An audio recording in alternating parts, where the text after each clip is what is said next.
I know, I'm just like, Okay. Good morning. Welcome to the Lorraine County Board of Commissioners meeting of June 15th, 2021. This meeting will now come to order. We'll rise for the Pledge of Allegiance and invocation. I pledge allegiance to the flag of the United States of America and to the republic for which it stands, one nation, under God, indivisible, with liberty and justice for all.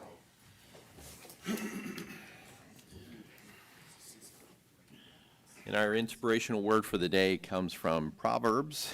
Be careful how you think. Your life is shaped by your thoughts. Thank you, Commissioner Lundy. Madam Clerk, please call the roll. Commissioner Hung? Here. Commissioner Moore? Here. Commissioner Lundy. Here. Okay. A resolution. Decision on the 98.37 acres expedited 2 annexation petition from Pittsfield Township to the City of Oberlin, agent Jennifer Flint for petitioners JVS.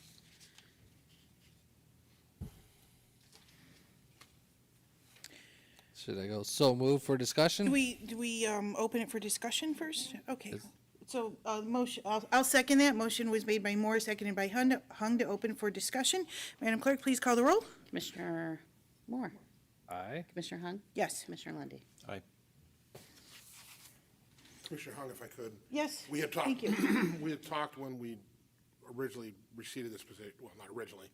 10 years later, when I got the petition back, we had spoken to council, and Mr. Clark is here. I don't know Ms. Flynn. I don't know if she's here or not. I don't see Pardon? her. She's not here. We had talked about allowing the attorneys a brief couple of minutes to give their position. There can't be any argument. It's not a hearing, but if it's acceptable to the commissioners, I'd like offer Mr. Clark the opportunity to explain what's going on. That sounds Please good. do. This podium, sir, and just state your name for the record. John Clark, I'm the law director for the city of Oberlin. As Mr. Petticord pointed out, this is a proceeding, it's an expedited annexation proceeding that's supposed to take place over a 45-day period. We're here 5 years later with a number of things that weren't done. First of all, the time frame was not adhered to. Secondly, and this is a significant issue here because the city of Oberlin has not agreed by ordinance or resolution to provide services to the JVS should it annex. And the city filed an objection based on that. And that is one of the items that you are required to review under the terms of the revised code. I will explain to you the other overarching issue here is the issue of municipal income tax. Under an expedited type 2 annexation, the host municipality is prohibited from collecting income tax from employees of a political subdivision that is located within the annexed territory. That code section applies like a glove to this situation.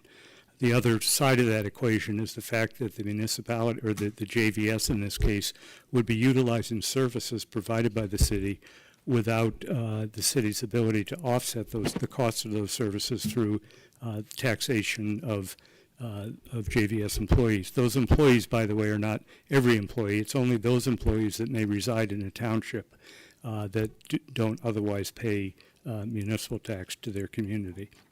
So that's the concern of Oberlin, is the cost to the city and the lack of offset.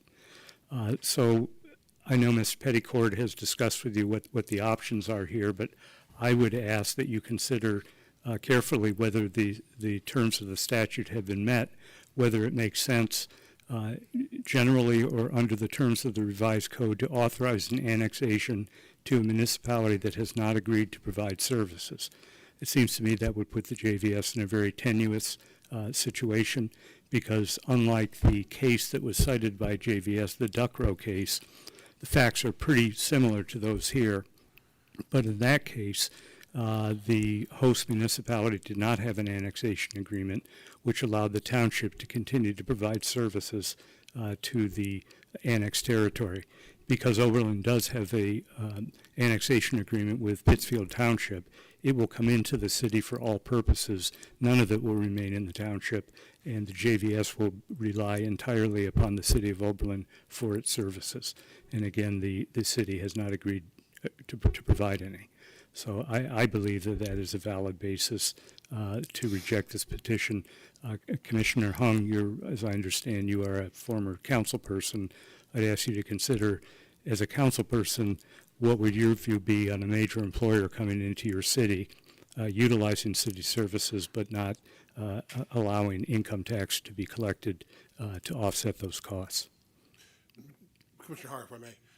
Mr. Clark, can you, as I understand the statutory scheme, and you are much more expert on this than I am, as you know, as I understand the statutory scheme, in an expedited type 2, the end of that statutory process is ORC 709.04, I believe. Correct. Which means, regardless of if the decision of this panel of the Board of Commissioners is that all of the criteria were met. In other words, if the commissioners find that the Ducro case, since it was decided in 2020 and directly addresses this question, is persuasive here, that many of the issues you raised return to the city of Oberlin, because under 709.04, the ultimate decision whether to accept this annexation falls between 60 and 120 days after approval here on the city. Is that correct? That's my reading of the statute, which raises the question as to why is the JVS pursuing this. This was discussed with JVS years ago during the litigation, and it puzzles me as to why so much time and effort has been spent on bringing us all together for something that will be moot if it comes back to the city. I'm concerned that there may be an argument that I'm not aware of that may counter what you just said, but that is my view of the law, and I believe the Ducro case pointed that out in the postscript as well. Which is what, I guess that was as I understand it, I'm sorry to bore you with the legal stuff, but the point of the Ducro case was, as I understood it, that this board's decision was really a mechanical decision, that the statute has these 6 criteria. If you check those boxes, then it moves to 709.04, and that's a very short statute, and as both of us know, those can be troublesome, but it's very short, seems very clear, and the city then has, as near as I can tell, unfettered discretion to decide whether to accept or reject it. I would agree with that. Okay. I just want to make sure we were clear on that. Yep. Okay. Thank you. Are we able to ask questions? If you can ask questions. What? Please, Commissioner. Okay, thank you, Madam Chair. And thank you for being here today. Wow, just even trying to follow this in the paper over the years makes your head spin. I'm glad I'm not a judge, but you know, this has come before us, I think, as a result of Judge yours sending it our way. So I know that we have to make a decision here today. My question is along the lines of Oberlin has said that it cannot provide services to JVS, and you sent that through a resolution. Yeah, I want to say that the resolution says we cannot agree. Oberlin has not said that they will not, but the value of that ordinance is to preserve our ability to object, because if you've read Ms. Flynn's brief, she indicates that the township has not objected, therefore it consents. If the city had not objected, it would be deemed to be consent, and I don't know where that would go in light of the follow-up procedures. So that is the importance of that objection, is so that there can't be an argument that the city has consented. So I know it's maybe a little bit of game playing, but the ordinance says that they can't agree, in part because our annexation agreement is contrary to what JVS is doing here. Wordsmithing. Yes. So. Or a legal way of putting it, I guess. Under the statutory criteria, under expedited type 2 annexations, you know, statutory criteria are met. We're required as a board to approve, where there's actually no weighing of evidence, no hearing. I mean, you're just making some comments here today, but under item number 6, the municipal corporation to which annexation is proposed has agreed to provide to the territory, I guess as described in the dispute, the district, right? Proposed for annexation, the services specified, which you've indicated that wouldn't be.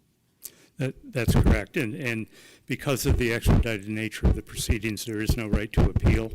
So your decision is essentially final, absent a mandamus action. So it's important to check all those boxes, I think. And if I could continue, Madam Chair. Please do. So let's look at the flip side. Should we approve this, it would be sent back for the city to either go along with and approve or reject. I guess my question at that point is that I know in the previous agreements that you've had, there's been, I guess, revenue sharing agreements that have taken place. Is there any position you're able to state on the part of the city? Should this be approved and it goes back to the city? If the city were to reject it and everybody went back to the table, is there a possibility of working out a revenue sharing agreement again with the township? Well, this what's decided today will not impact the revenue sharing agreement we have with the township. The JVS isn't a party to that agreement. Right. But if this is approved and if it stands, there's no revenue to share. And the whole point of the annexation agreement is to share revenue generated through the collection of taxes by the city. And that previous amount was it 18%? Was that the amount? I The township's believe so, portion, I believe yes. it was. So, So based upon our, the best information that we have, the city would collect approximately $236,000 a year, of which $43,000 would be paid to the township under the agreement. okay, that's it. Thank you, Madam Chair. Okay. Are there any further questions for this speaker? Okay, Dan, do we have another speaker? I don't think if Ms. Flynn's not here. No. I know we had exchanged some emails with her yesterday, but. I have a council person here. I don't know if she wants to speak or whether you would be inclined to listen to This her. isn't a hearing, so. Yeah. Right. She If said she no. wants to, yeah. She said no. She's shaking her Oh, head. she said no. You're a no? Okay. Yep. Okay. Okay, Okay. Thank Are you. we all set then? Okay, I'll move to close public discussion. Second. Madam Clerk, please call the roll. Commissioner Hung? Yes. Commissioner Moore? Aye. Commissioner Lundy. Aye. Okay, on the decision for the 98.37 acres expedited to annexation petition from Pittsfield Township to the city of Oberlin, I move to approve. I'll second. Motion was made by Hung, seconded by Moore. Any discussion from the board? I can go first if you guys want. Yeah. Okay. I just have to find it. Okay, this case has been going on since 2015. Judge Ewer's summary judgment decision on October 1st, 2020 states, JVS has a clear legal right to the relief requested in its mandamus claim against Oberlin, and Oberlin has a clear legal duty to provide the relief requested. With this expedited to annexation petition, the employees of JVS wouldn't pay taxes to the city of Oberlin. They would still be paying taxes to the township. The city of Oberlin then complied with Judge Ewers to provide the relief requested, which then prompted the introduction of the ordinance. I reviewed the ordinance regarding this matter that was passed by the city of Oberlin on April 5th, 2021. The ordinance passed with only one reading and by emergency for the reason stated, the immediate preservation of the public peace, health, and safety of the citizens of the city of Oberlin, or to provide for the usual daily operation of a municipal department. We have in the ordinance the city of Oberlin outlining that JVS wants a type 2 annexation. Their decision is they will not agree to provide services to JVS. The ordinance states the reason is they believe it does not meet the requirements of the 2006 annexation agreement. By reading the ordinance, it clearly tells me that the city of Oberlin does not want this annexation to go forward under the circumstances of an expedited type 2, because in an expedited Type 2 annexation, employees of JVS pay taxes to the township, not the city of Oberlin. In my years on city council, I never knew a tax dispute to be a reason for passing something by emergency. ORC Section 709.04 requires that the municipality, the city of Oberlin, accept or reject the proposed annexation.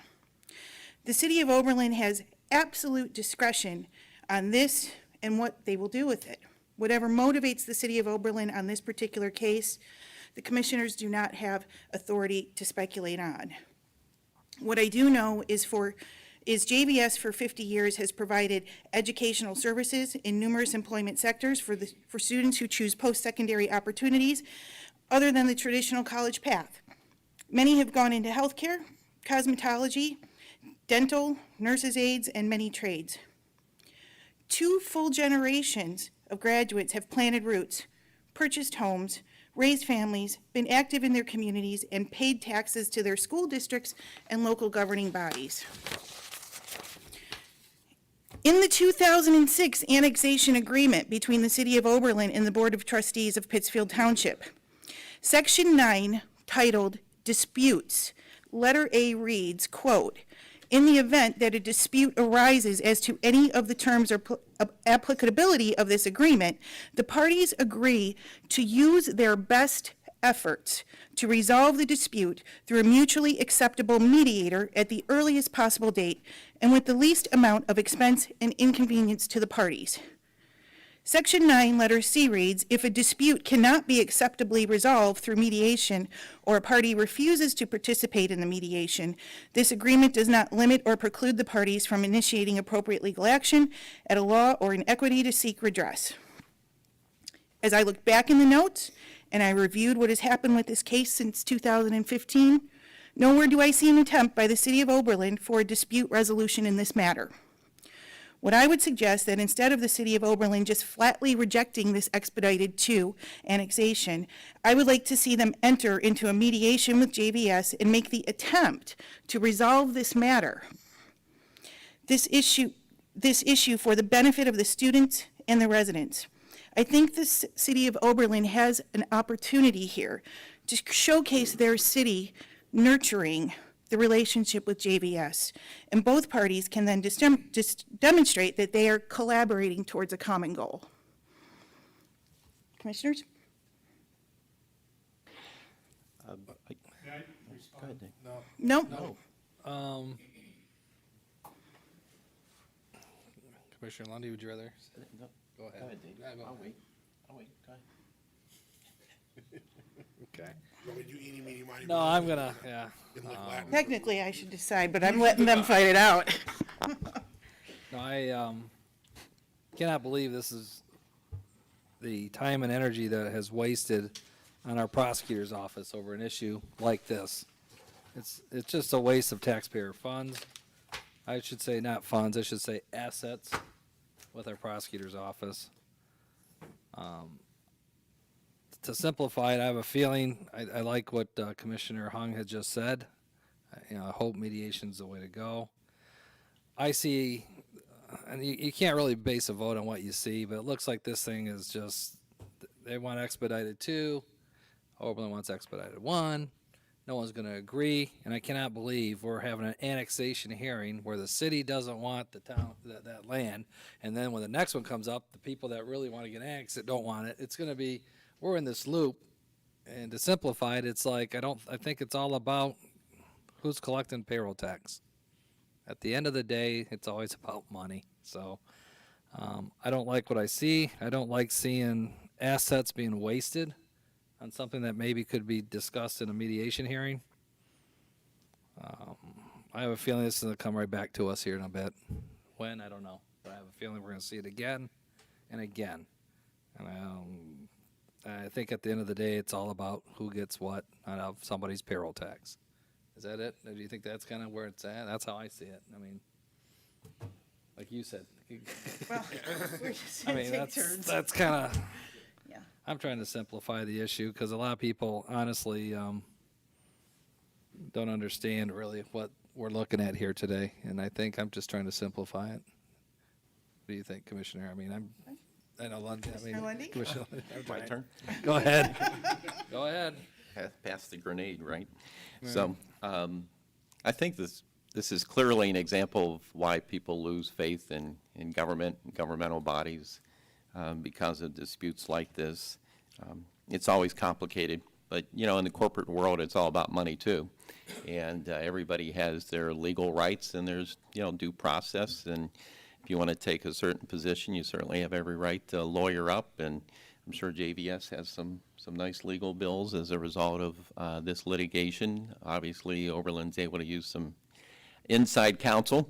I don't know if you used any outside counsel, but it's just unfortunate. Anybody who knows me knows I hate paying legal bills of any sort. Anybody in business hates paying legal bills. Not a bash on the attorneys.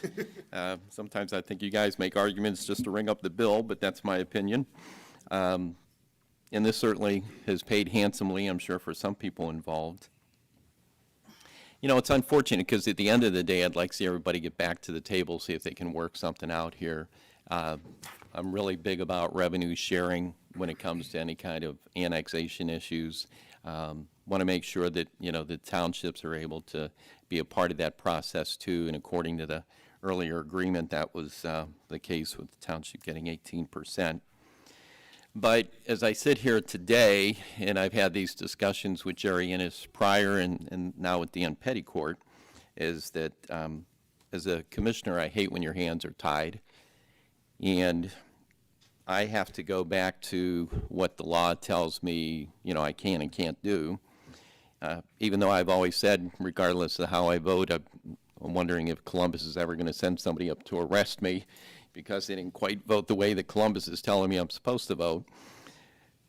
The bottom line is that, you know, if statutory criteria are met, you must approve the petition. There's no weighing of evidence, and we did not have a hearing. We had a discussion here today. There are 6 criteria before me that I have to look at. And it's, you know, it's my opinion that the 6th one has not been met, which states the municipal corporation to which annexation is proposed has agreed to provide to the territory proposed for annexation the services specified in the relevant ordinance or resolution adopted under Division C of this section. It goes on and on. When we take a look at, obviously, what was approved by Council of Oberlin, it says the City of Oberlin does not agree to provide services to the territory. So when I look at this under the statutory criteria that says that if all these conditions are met, I must approve, I don't see item number 6 being fulfilled. So that's my determination. Okay, Commissioners, are we all set? Okay, Madam Clerk, please call the roll. Commissioner Hung? Yes. Commissioner Moore? Aye. Commissioner Lundy. No. Okay, moving on to B, public hearings. We have the Bandhouse ditch lateral number 2, New Russia and Hammerhead Township ditch hearing today. Okay, I will turn it over to Prosecutor Dan Petticourt to swear in any people wishing to give testimony. Is anyone here today wishing to give testimony on this project? If you are, and if you can you stand, please? Sorry. Please raise your right hand.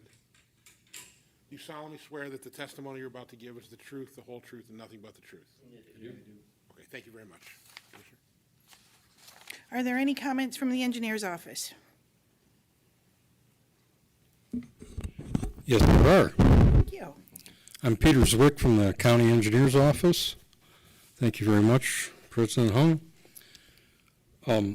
This project was petitioned under the state law earlier this year. It was filed back in February. The commissioners viewed this ditch last month on May 17th. This hearing is the next step in the process that is laid out by the statutes. And let me start this PowerPoint here. Russ, I guess I should have given you a heads up. Can you hear me all right and everything? Yes. Great. in the audience as well. So I have a very short PowerPoint presentation.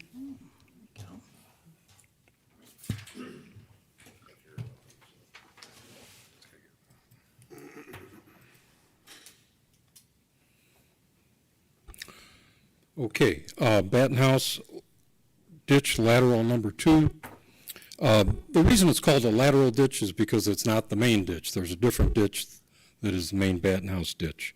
This is one of the many branches, or laterals as they're officially designated. One of the important things to happen today is for the county engineer to present its report. We did so. It was dated June 9th. The commissioners have a copy by now. And in that preliminary report, I'll summarize the county engineer's findings and recommendations. Number 1, it is necessary to clean and shape the ditch and remove quite a lot of sediment. From 1 mile of that ditch. And as you'll see in a few minutes, the commissioners viewed the southern half of that last month, and I've got some photographs to show how overgrown and sediment laden the north half is. Sorry, you need to back up just a little bit. 'cause I'm we have sorry. 2 minutes. That's okay. I was wondering where that was coming from. Sorry, go ahead. Feedback, okay. Is this better? Yeah. All righty. Everybody else can hear okay? Great. If you didn't hear that, that's the main idea. We need to restore that ditch both north and south of Albrecht Road, which is a 1 mile stretch. It will be necessary to restore the historical capacity of that ditch, which was last improved, cleaned and straightened in 1945, according to our records. That's 75 years ago. It serves about 100 acres of land, which includes homes, farms, and part of the county airport.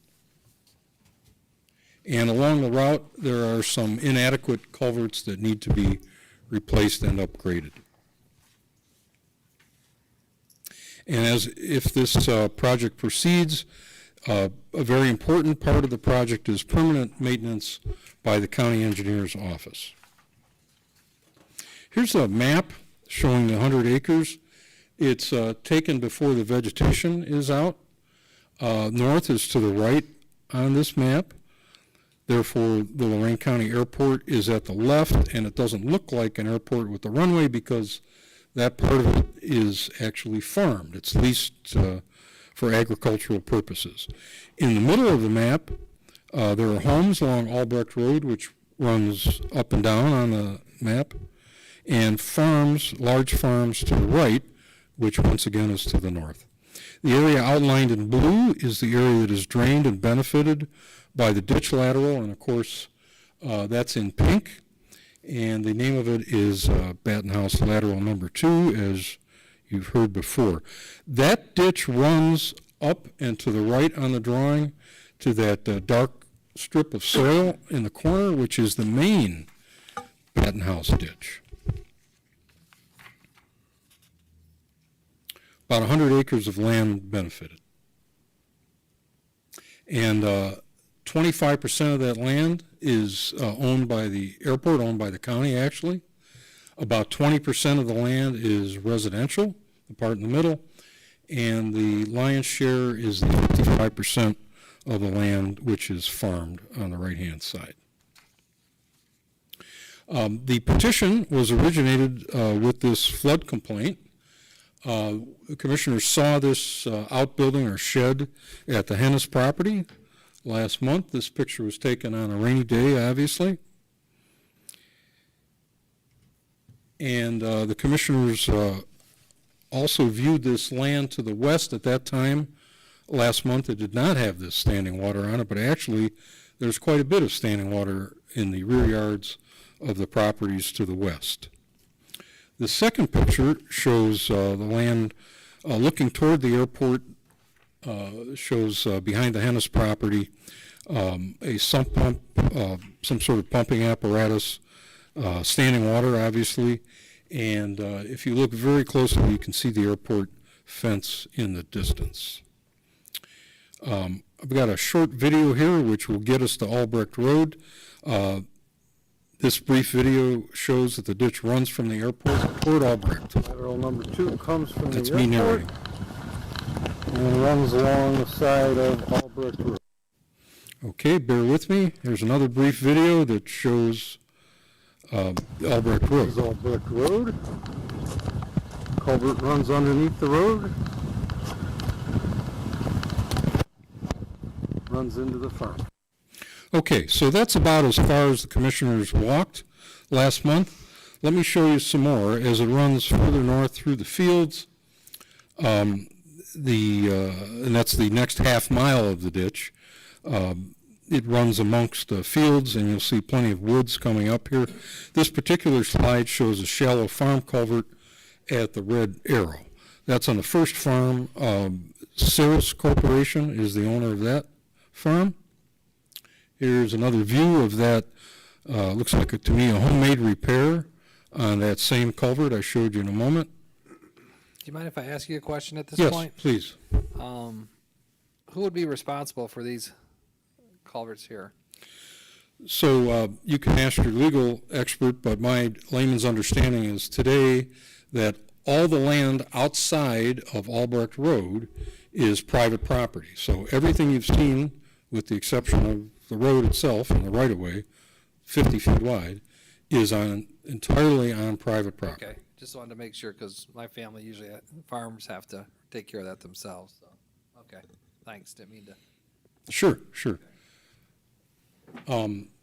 This shows a different inadequate culvert. This is on the next farm, which is owned by the Abrahams.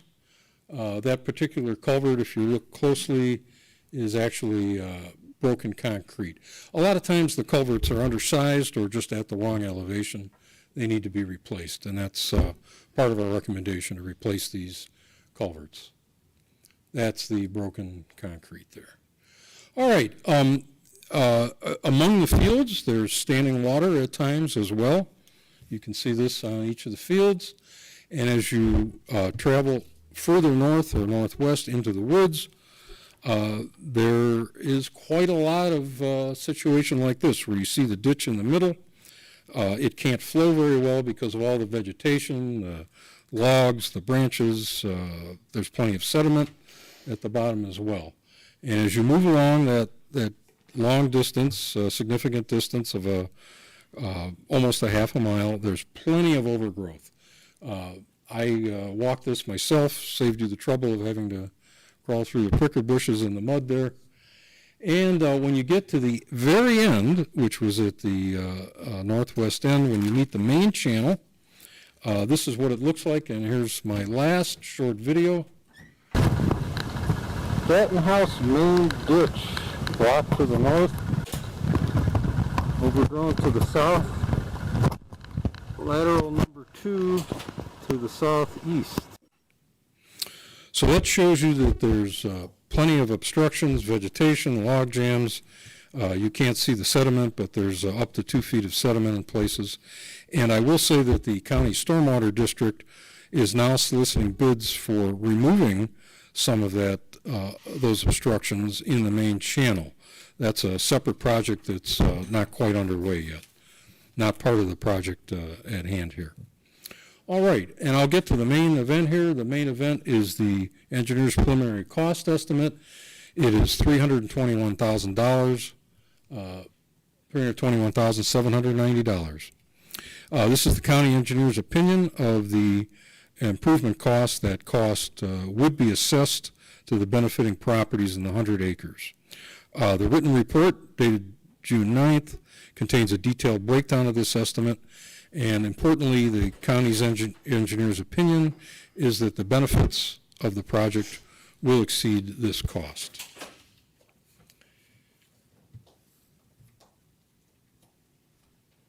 Today, after hearing other evidence and deliberating, the commissioners may decide favorably. If they do, of course, it's up to them as to whether to proceed. They may also fix the date of the final hearing, or at least the next hearing. And at that time, the county engineer will have produced complete drawings, specifications, plans, and final estimates for the time of the final hearing. Are there any questions for the county engineer? Commissioner Moore? Well, I think the scary word is assessment. Yes. So is So- it divided out by the 100 acres, or is it divided out by the number of owners? It's divided out in terms of the benefits, which we calculate pro rata against the acreage. But that's how you calculate it per the benefit. I mean, I've heard that maybe the airport could be a cause for certain runoffs, is what I've heard, you know? And even though the benefit to the airport is 25%, I mean, could the cause could be 50% because of the airport? I mean, have these been taken into calculations, or? Yes, and my understanding is that the statute allows the commissioners to determine any assessments they wish. Okay. And these are the county engineer will recommend assessments based on the pro rata acreage. And to address your point, yes, the airport being slightly higher in elevation, or at least those 25 acres at the airport, does drain very gently to the north toward the properties, the rear of the properties on Albrecht Road, and the drainage continues generally to the north and northwest after that. So as we start, as we're talking about assessments, is there a plan in place to continue so this doesn't happen 30 years from now in order to Yes. maintain that ditch? Is that part of the assessment, is the maintaining of it, or? Yes, it is. There would be a separate maintenance assessment. Okay. So we really don't know what the numbers are. We have no idea. When would? Well, actually, you do. So the $321,790 actually includes 1 year of assessments. It's in my detailed report, 1 year of maintenance assessments, which I believe I've estimated at $2,500 per year over the 100 acres. Okay. All set, Commissioner Moore? No, I lost because I was ready, but go ahead. Someone else hop in. Commissioner I'll come back. I got something. We'll come back to you, I was in the Bahamas. I do that all the time, Dave, so it's Sorry. called aging or something, I think. Anyhow, I guess since this is not officially a stormwater project, that there's not an option at this time to be able to waive that assessment or to use stormwater funds? It is not a stormwater district project at this time. I think Mr. Romanchik might be able to give you the information you're asking for. Okay. Don? Thank you, Peter and Board. Good to see you. The Stormwater District is willing and able to participate financially as the District Board would see fit. As a part of this project, we did see some additional log jams, and so the district has already kind of activated itself to go and address some problems further down. As was stated by Peter, and I think Mr. Petticourt had nodded in agreement, the board has the ability to set the assessment. The district board has the ability to place funding into this if it's determined to be necessary in order to achieve the goals of the project. I just asked him to go back. Oh, you get to see my pretty face. Got to work on our directing. better reentry. So really, it'll be up to the district board if they, or the Board of Commissioners, if they would like to use some stormwater funds. There are dollars available. This would be considered, since it's not initiated by the township, as a district project, so similar to work we've done in Elyria Township, Sheffield Township, where we've actually, the district board has determined that there was a need that should be addressed using stormwater funds and was able to act unilaterally without the township in a community grant application or a mini grant application, you would be able to. So there's a long-winded answer for, yes, the stormwater district's ready to help if so needed. Because under the stormwater program, I think we generally have about, was it $450,000 a year? We set aside $400,000 for community grants. We set aside an additional $25,000 for mini grants and another $20,000 plus for planning grants.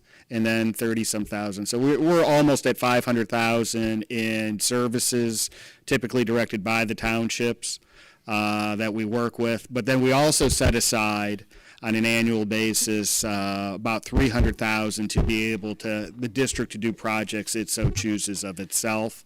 And if that money isn't spent, we carry it over. So we do have adequate funds to be able to address a project like this. Yes, because this would eat up a good bit of that, plus. It would be the entire community Right, grant exactly. for a year, but we That's do have probably the district issue. projects, and we do have balances to be able to address some, if not all of this project, as well as you may recall we're in the purchase of acquiring the Gerber property on State Route 83 and addressing some issues along Fortune Ditch as well. But currently our resources are good, and I think if the board wanted to offset the size of the assessments, we would be capable of doing that. And as we continue to develop this project and get a better sense of costs, it'll be good. I will say the county engineer's costs are typically pretty good.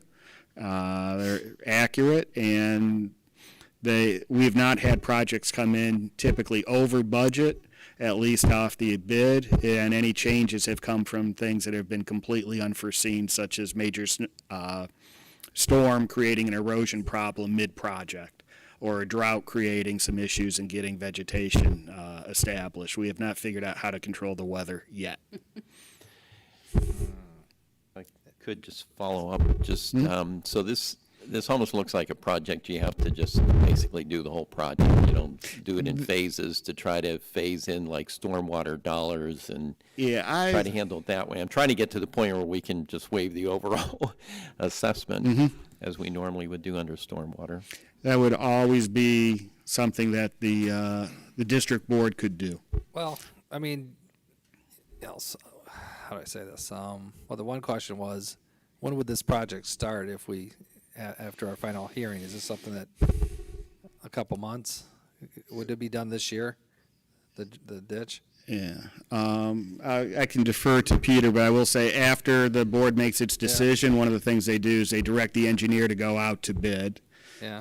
So that would be after the next hearing, once we've established all of our costs and give everyone the opportunity to be heard and to ensure that the one key to all of this, and Peter did mention it, is that we have to make sure that we're confident that the benefits are greater than the cost of the project. Now, Peter already seems to think that being the case already.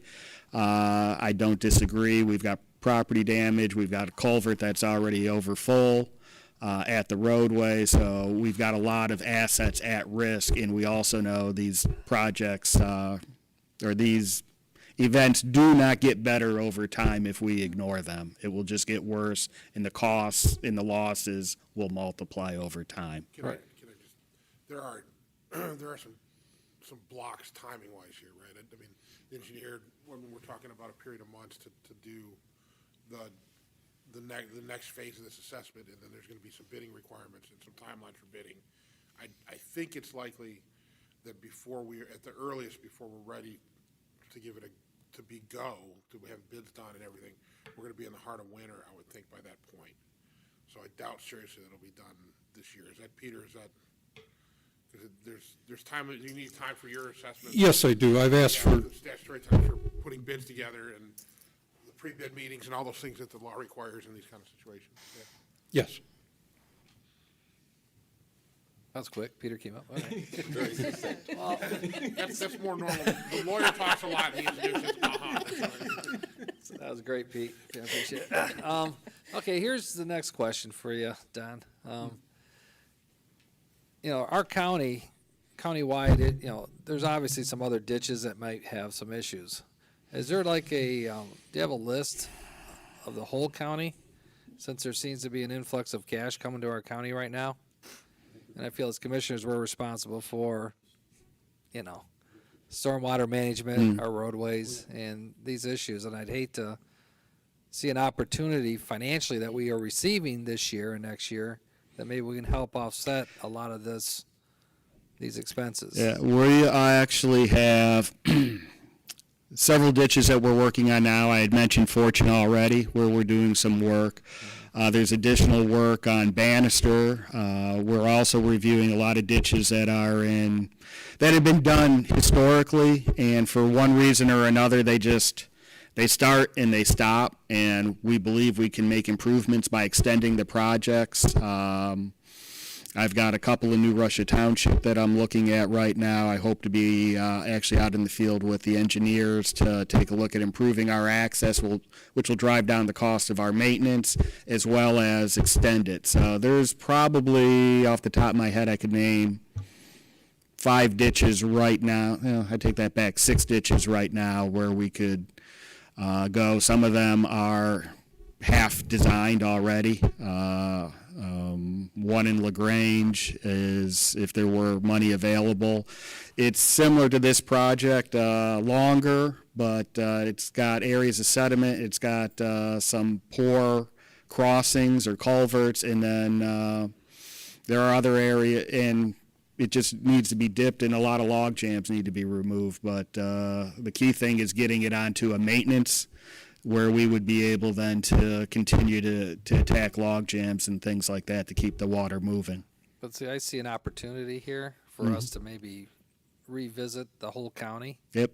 and the 18 townships and the cities, if that's the case, and maybe come up with a financial plan that we can no longer have residents coming to us showing us photos. We can be proactive and say it's part of our system, it's part of our maintenance schedule, it's part of our rotation.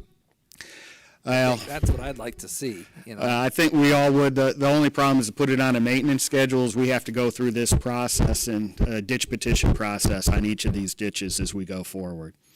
But for the ditches that are on maintenance, we have greatly improved our ability, and we've reduced the number of complaints in those areas. The best selling point in the world is for some of these is when a tree falls, you don't have to take care of it if it's in the ditch. You call Peter, and he's more than happy to send someone out. I think you just said yes again. But to your point, we do have a list, and we are working on that, and be happy to share it by the next district board meeting of some of our recommendations and findings. Okay, commissioners, do you have any further questions for the engineer? No. Okay, just for a point of reference, Prosecutor Petticord, I'm gonna need a recess at about 10:30. Okay. And I see we have petitioner, townships, and residents to speak, so, Let's take a few minutes, and then we can get ready for public comment in the townships. That's okay with you? okay.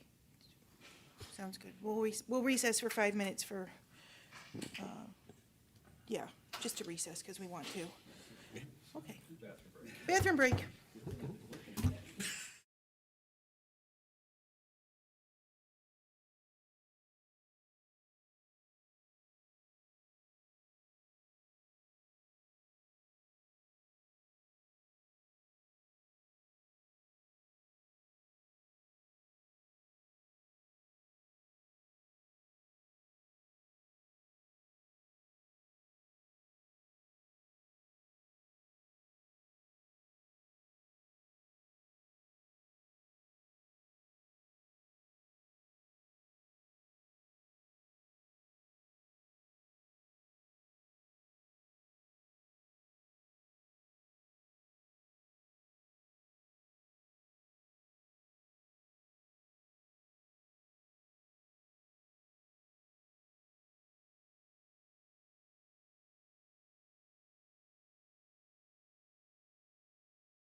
All right, we are back from recess and our meeting is back in session.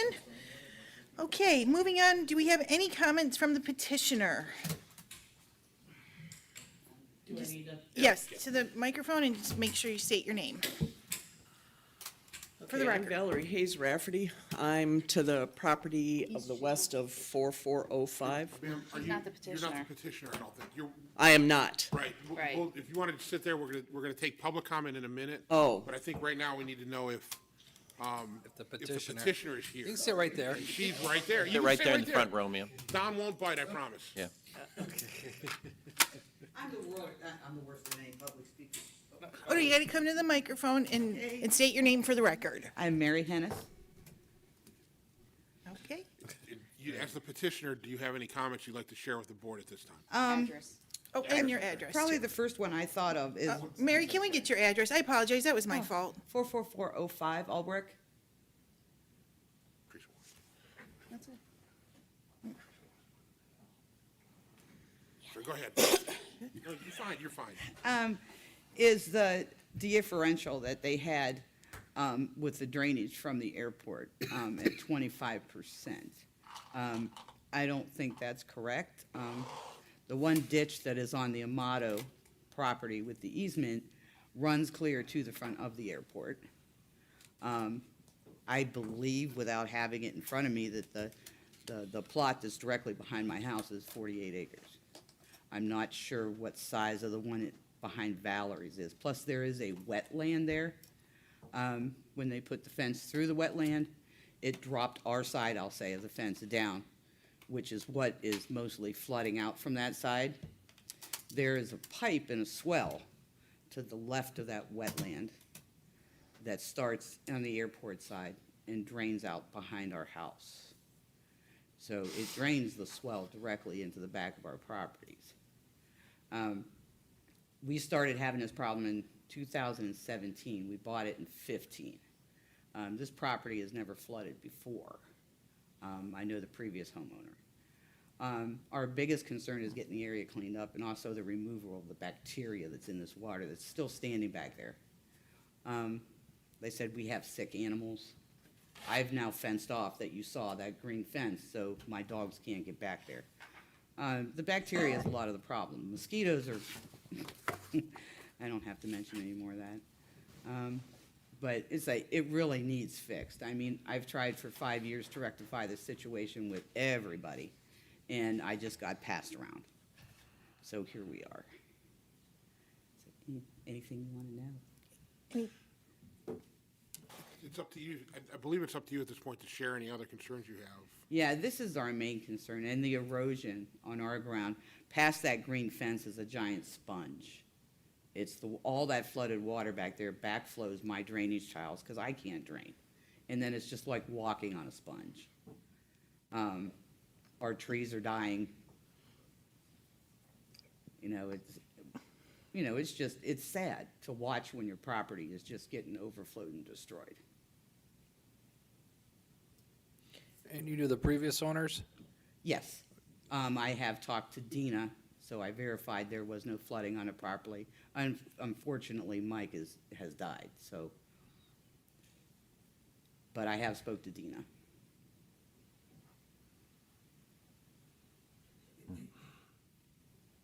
Okay, any more questions, commissioners?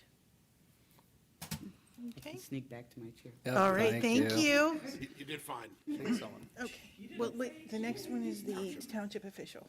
Okay, do we have any comments from any township officials in the gallery today? Okay, no, seeing none. We will move on to, are there any residents that would like to speak on this subject? There we go. Now you're up. And if you'd state your name and address for the clerk to record it. All right, Valerie Hayes Rafferty at 44417 Albrecht. I've been at the property for 30 years, and I agree that it's been a gradual degradation.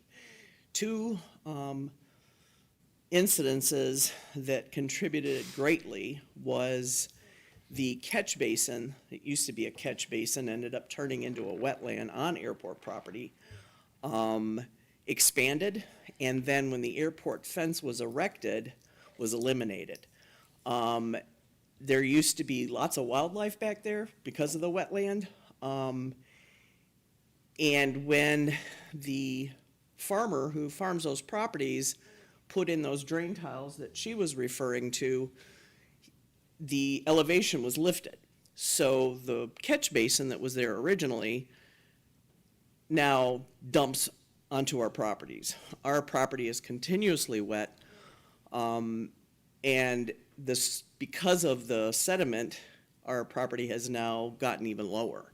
So we are the catch basin, our properties now for all that flood water, which in a storm situation, we now have oil skims, slicks on the top, because we had that tested, came back positive for diesel fuel, antifreeze, pesticides, and E. coli. I believe the E. coli is coming from the property to the west of me, who has a leach bed. This past summer, he made improvements to that leach bed, and we called the health department because we didn't think that a flood zone should house a leach bed, but got nowhere. As Tara has said, we've been bounced around from department to department for years. But when I first moved in there was a very deep ditch on the airport property. It was probably 3.5, 4 feet tall, and it ran the length to Bandhouse to the west, and then the east to Vinny's property where the culvert is collapsed. And then there was also a pretty large ditch around that wetland area, AKA used to be a catch basin, turned into a wetland, and then is now in our backyard. I think that just years of not having any maintenance done to that ditch that was on the airport has caused it completely to fill with sediment.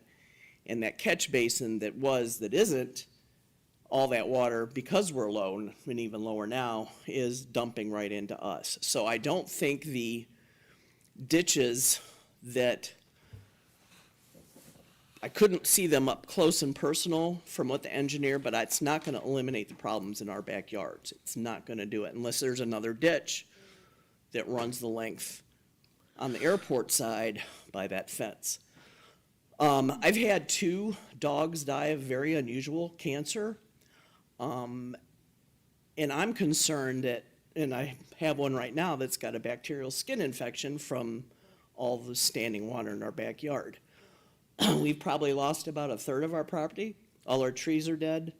There's sediment, mosquitoes. You can't even imagine how the mosquitoes are. But it's been gradual, and I hope that included in this is a plan to remove that contaminated soil, water, and junk that has been, by the years, culminating on our property. Any questions?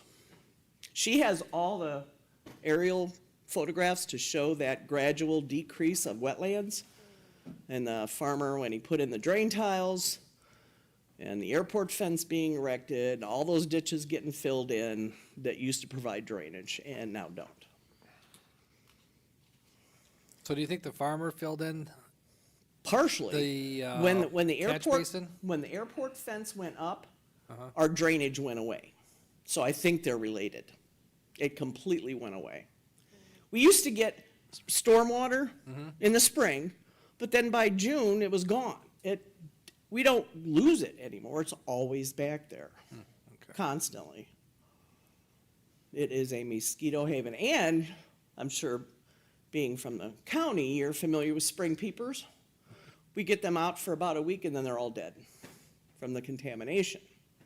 So I think somehow airport runway is draining into our backyards. Because every time we get a rain, there is a sheen of oil across the water. Every time. I called the EPA, and they told me that I could call and call it an emergency spill. I didn't want to do that because it's not really a spill. It's just drainage. Yeah, I don't know about that. Right. I'm a pilot, so I do know And I was involved, I hate to say this to you guys right now, but I was involved in fencing in that property, so I do apologize. But that was after 9/11. Right. And we were doing it more for security purposes back then. Yeah, But there when it you, comes to you guys farming- used to maintain it. Yeah, But and that I- went away like 10 years ago. And I think that's probably the biggest problem is the lack of maintenance at the airport. And I'm hoping with it, we do have a new board. We do have things that are really starting to happen out there. But it sounds like to me that there's a catch. I don't know if the catch basin issue was Used to be. discussed. No, I'm going to Oh. look at the experts behind you. If that was ever looked at or discussed, do you know? I hate to do that. This is public comment section, but she brought up a valid point, I believe. I don't, you know. I'm not aware of a square or a circular catch basin. Maybe Mrs. Hayes Rafferty was referring to a low area that caught the catchment Right. of drainage as like a depressed area, not a True catch basin? concrete structure. Is that correct? Yeah. Okay. So I think when she said catch basin, she meant the depressed area. Press where- area. Yeah. I just figure somebody who's been there for 30 years is probably a great resource for. I've had people come up to me and show me, okay, here in 1975, here's a picture of my backyard. Here in 1978, and it showed as the development, one of our areas in the county started to develop, all that land, all that runoff was going into that ditch, and everyone's yards started getting worse. And so,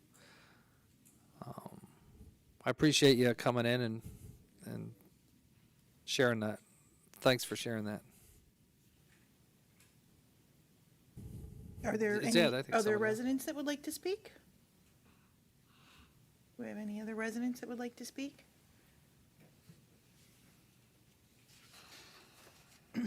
Okay, Dan, then are we ready for a motion to close the public We hearing? are, we're ready for motion to close. Okay, I moved it. Are you ready? And I think we want to set when the engineers to submit their final report. That'll be the next. Okay, so, Dave? Okay, Commissioner so Moore? are we going to continue, you're going to continue with a final report? Are you going to look at any other any other information that maybe has been gathered today? You know, look at that depressed area, or do you think, I'm not going to look at that depressed area. I will say that none of the ditches, whether they run along the airport fence or they run into the airport, are without significant sedimentation. okay, So I think it's an issue of lack of maintenance over time, not just at the airport, but everywhere else. What we will propose, and you'll see all the details when I have a chance to present the plans in 90 days or so, you'll see that we're proposing to reestablish that ditch that runs between the folks who spoke their rear property line and the airport fence. By the way, there's a area, it's about 66 feet wide, that's owned by the airport outside of the fence. And there'll be a ditch reestablished there, as well as one running into the airport. okay. Yeah, I mean, this is for the residents' purposes too. This is a ditch petition, so Peter and Don have, you know, there are limits to what they can look at for purposes of this petition. That's a fair comment, right, Peter? You could, Yes. yeah, so Okay. I don't know that we can extend that past Okay. what's before us now. I think that's a fair statement. Okay, Commissioner Lundy, are you good? I'm good. Okay. I move to close the public hearing portion of the meeting. I'll second. Motion was made by Hung, seconded by Moore. Madam Clerk, please call the roll. Commissioner Hung, Yes. Commissioner Moore, Yes. Commissioner Lundy. Aye.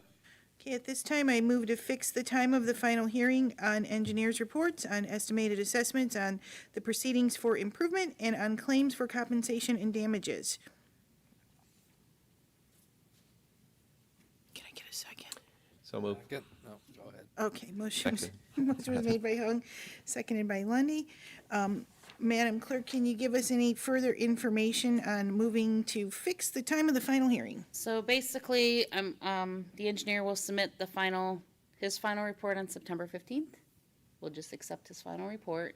And then the actual final hearing with notices will be sent all to property owners with the assessments attached, and that will be October 19th. Okay, and Commissioners, is there any further discussion from the board? And I guess, Go ahead. Go ahead, Commissioner Yeah, Lundy. for informational purposes, I know that anytime we send out these notifications and it lists assessments, I think it is important to note that those could be waived This is not a stormwater project. though. if it becomes a stormwater project. Correct. Or the board decides Correct, thereafter. or if the board Yes. decides thereafter. So, We're good, right? even when we waived those, we were still required to Correct. list those Yes. when we send out the Yes. notification by law. Yes. So, Madam Clerk, I was in the middle of another conversation. That's but okay. I believe we'd asked the engineer to submit his final report on the 8th so that it can be presented to the It's going to be commission. September 15th because we do not meet on the 8th. We don't meet on the 8th, okay, all right. And what I was asking is, can we speed this up at all? And No. he was explaining to me that it takes a lot of work with what you guys are about to do, correct? Yes. That's correct.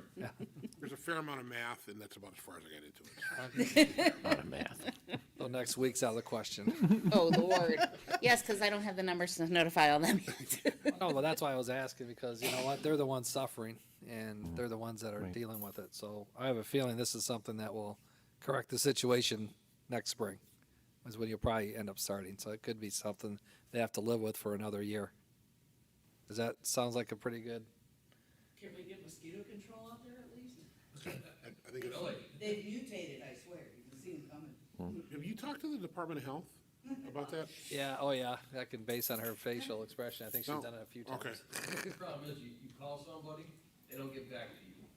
You call again, they still don't get back to You you. want me to tell you to call someplace So they else? call someplace else, or do this, or do that. Everybody keeps on You pushing guys it can make around. a call. Nobody wants to take control You of guys the can make a call situation. to Dave. Can we, let me talk to you guys, when the public comments are over, so if you will hang around when we close the meeting, I'll talk to you for a minute, I'll give you some ideas. Okay, cool. Anything to help them out while they're waiting for the governmental process of correcting something that it sounds like to me, you know, we should have done. So Okay. Madam Clerk, please call the roll. Commissioner Hung? Yes. Commissioner Lundy. Aye. Commissioner, Oh, sorry.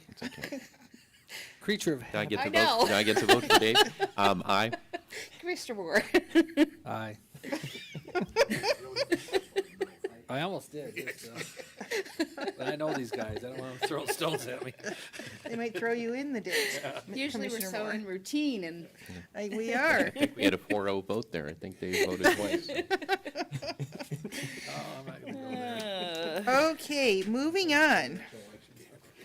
We're moving on to see other business.